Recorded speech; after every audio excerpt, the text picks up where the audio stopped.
Memang kalau kita lihat butuh lebih banyak indeks ya yang diluncurkan otoritas. Jadi ini jadi acuan orang dalam berinvestasi. Kalau kita perhatikan Quality 30 ini lebih agak fundamental ya yang Mhm, dia perhatikan. Pertama adalah value-nya tinggi gitu. Jadi dia berusaha menangkap value investor punya keinginan, kemudian beraspek fundamental, kemudian mereka memasukkan rasio seperti return on equity, kemudian debt to equity ratio ini adalah rasio hutang terhadap ekuitas, ini tentu melihat mhm, tentang risiko company gitu, rasio pendapatan, stabilitas pendapatan, struktur permodalan gitu, hingga profitabilitas suatu company gitu. Jadi ini tentu bagus jadi acuan bagi investor yang suka dengan fundamental gitu. Kemudian kalau kita lihat ini juga bagus bagi fund manager ya, karena fund manager dapat menggunakan indeks mhm, ini sebagai indexing mereka gitu. Jadi ini tentu menguntungkan.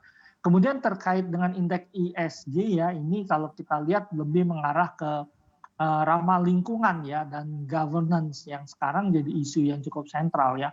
Ada dua hal yang cukup penting yang kita perhatikan berkembang cukup banyak. Pertama adalah sustainable reporting ya, mhm, karena orang melihat bahwa semua orang harus bekerja bersama-sama untuk mengatasi pemanasan global. Jadi ini satu isu yang cukup penting gitu. Melihat hal tersebut tentu saja kita melihat bahwa saham-saham atau emiten-emiten yang memenuhi kriteria bahwa mereka sudah memperhatikan lingkungan, kemudian memperhatikan aspek sosial dan mhm, governance ya. Jadi governance ini tata kelolanya baik, ini jadi perhatian gitu para pelaku mhm, pasar. Nah, diluncurkan indeks ini tentu saja membantu juga untuk meningkatkan reputasi ya, artinya perusahaan-perusahaan yang bisa masuk ke ESG mhm, 30 ini tentu reputasinya meningkat dan tentu mendorong investor asing yang mhm, memang mereka sangat aware dan sangat memperhatikan namanya ramah lingkungan ini untuk mhm, melakukan investasi lebih banyak di Indonesia.